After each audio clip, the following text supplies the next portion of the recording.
નમસ્કાર મિત્રો. જ્યારે હેલ્થ તંદુરસ્તીની વાત આવે ત્યારે આપણે બે ઓબ્ઝર્વેશન કોમનલી પોઈન્ટ આઉટ કરતા હોઈએ.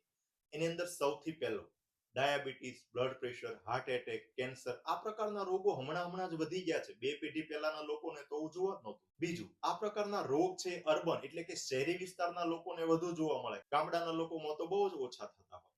અને આ ચર્ચા દરમિયાન આપણે આપણો એક્સપર્ટ ઓપિનિયન પણ રજૂ કરતા હોઈએ કે હવે તો પહેલા જેવા શુદ્ધ ખોરાક પણ ક્યાં રહ્યા છે. દરેક ખોરાક કેમિકલ યુક્ત તથા ભેળસેળવાળા ખોરાક આવે. શહેરમાં તો શુદ્ધ હવા પણ નથી મળતી. પહેલાના લોકો છે મહેનતનું કામ કરતા હતા, જ્યારે હવે બેઠાડું જીવન થઈ ગયું.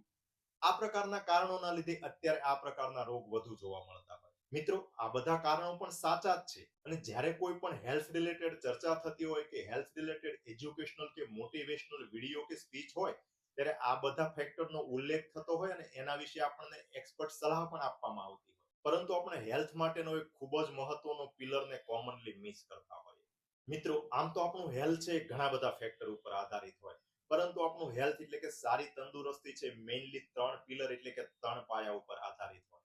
એમાંથી બે પાયા ગમે એટલા મજબૂત હોય, પરંતુ જો એનો ત્રીજો પાયો સારો ના હોય તો આપણું હેલ્થ ગબડે જ, એટલે કે આપણે હેલ્થ સારી ના રહી. તો મિત્રો, હેલ્થ માટેના જે આ ત્રણ મહત્વના પાયા છે એની અંદર સૌથી પહેલું છે પ્રોપર ડાયટ એટલે કે યોગ્ય ખોરાક.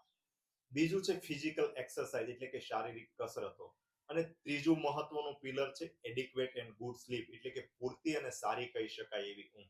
ડાયટ અને ફિઝિકલ એક્સરસાઇઝ વિશે તો બહુ જ કોમનલી સાયન્ટિફિક ચર્ચા થતી હોય, પરંતુ સારા હેલ્થ માટે સ્લીપ એટલે કે ઊંઘના મહત્વ વિશે સાયન્ટિફિક ચર્ચાઓ બહુ ઓછી. મિત્રો, હેલ્થના ત્રણ પાયામાંથી સૌથી સરળ રીતે સાચવવો કે મજબૂત કરી શકાય એવો કોઈ પાયો હોય તો એ ઊંઘ છે.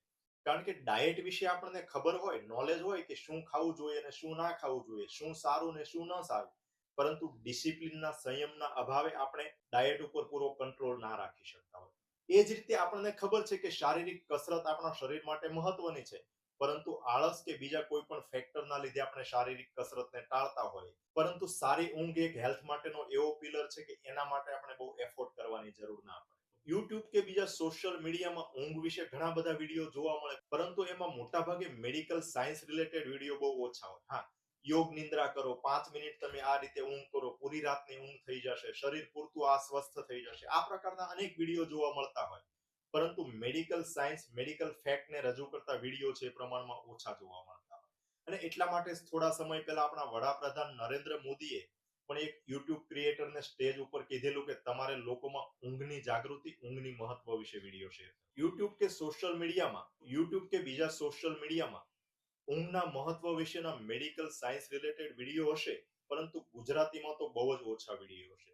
મિત્રો, એટલા માટે તે બહુ સામાન્ય લોકો સમજી શકે, ઓછા એજ્યુકેટેડ લોકો સમજી શકે એવી સરળ ભાષામાં આપણા હેલ્થ માટે ઊંઘનું શું મહત્વ છે એના માટેની એક વિડીયો સિરીઝ હું તૈયાર કરવા જઈ રહ્યો છું. તો મિત્રો, જો તમે ચેનલને સબસ્ક્રાઇબ ના કરી હોય, ફોલો ના કરતા હોય તો ચેનલને સબસ્ક્રાઇબ કરો, ફોલો કરો તથા આ વિડીયો છે બીજાને ફોરવર્ડ કરો, જેથી આ પ્રકારના વિડીયો બનાવવા માટેનું મોટિવેશન મળે. જો તમે હેલ્ધી રહેવા માંગતા હો તો આ વિડીયો સિરીઝ તમારે શા માટે જોવી? કારણ કે આપણામાંથી મોટા ભાગના લોકો એવું માનતા હોય ઊંઘ એ તો આપણા શરીરને આરામ આપવા માટેની, રેસ્ટ આપવા માટેની એક ઇનએક્ટિવ રેસ્ટિંગ કન્ડિશન છે.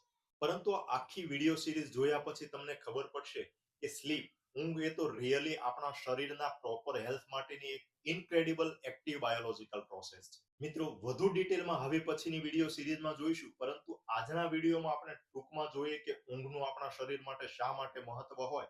તો મિત્રો, દિવસ દરમિયાન આપણા બ્રેઇનની અંદર જે ઇન્ફોર્મેશન ગયો એ બધી જ ઇન્ફોર્મેશનને એનાલાઇઝ કરવી, એના ઉપરથી જે શીખ મેળવવાની પ્રોસેસ, આ ઉપરાંત આપણી મેમરીને પ્રોપર ઓર્ગેનાઇઝ કરી કઈ મેમરી કામની છે, કઈ મેમરી કામની નથી, એને શોર્ટ ટર્મ માટે યુઝ કરવી, આ બધાનું એનાલિસિસ છે બ્રેઇન છે રાત્રિ દરમિયાન કરતું હોય.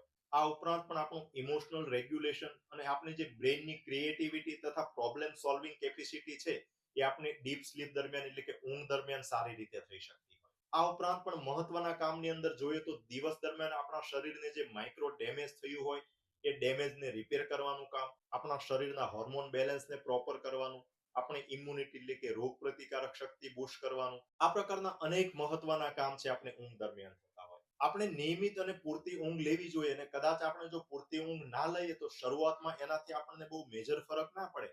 હા, સામાન્ય ઇરિટેબિલિટી કે આમ કોન્સન્ટ્રેશન થાય, માઇન્ડ એક જગ્યાએ ફિક્સ ના થાય એવું બની શકે. પરંતુ જ્યારે લાંબા સમય સુધી સ્લીપ ડેપ્રિવેશન એટલે કે પૂરતી ઊંઘ લેવામાં ન આવે તો એના કારણે diabetes, obesity, high cholesterol, fatty liver, heart disease, CV stroke એટલે કે પેરાલિસિસ, આ પ્રકારના અનેક ગંભીર બીમારી થવાની શક્યતાઓ રહેતી હોય.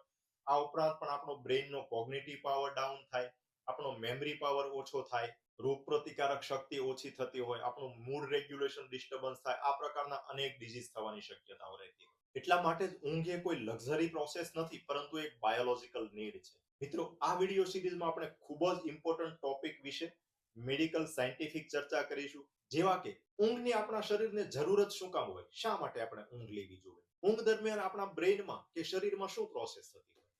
ઘણા બધા લોકો 8-9 કલાક સૂવે છતાં પણ દિવસ દરમિયાન સ્લીપી લાગતા હોય, જ્યારે આપણા વડાપ્રધાન મોદી કે રામદેવ બાબા જેવા યોગીઓ છે એ માત્ર 4 થી 5 કલાક સૂવે છતાં પણ એકદમ ફિટ અને એક્ટિવ લાગતા હોય. આવું શા કારણે હોય? કેટલી ઊંઘ છે માણસ માટે પૂરતી હોય? સારી ઊંઘ કોને કહી શકાય? સારી ઊંઘ લેવા માટે શું ટિપ્સનું ધ્યાન રાખવું જોઈએ? આ પ્રકારના અનેક ટોપિક વિશે આપણે મેડિકલ સાયન્ટિફિક ચર્ચા કરીશું. તો મિત્રો, જો તમે ચેનલને સબસ્ક્રાઇબ ના કરી હોય તો સબસ્ક્રાઇબ કરો, ફોલો કરો અને આ વિડીયો બીજાને શેર કરો, જેથી વિડીયો સિરીઝનો આવતો વિડીયો અપલોડ થાય એની તરત જ તમને ઇન્ફોર્મેશન મળે.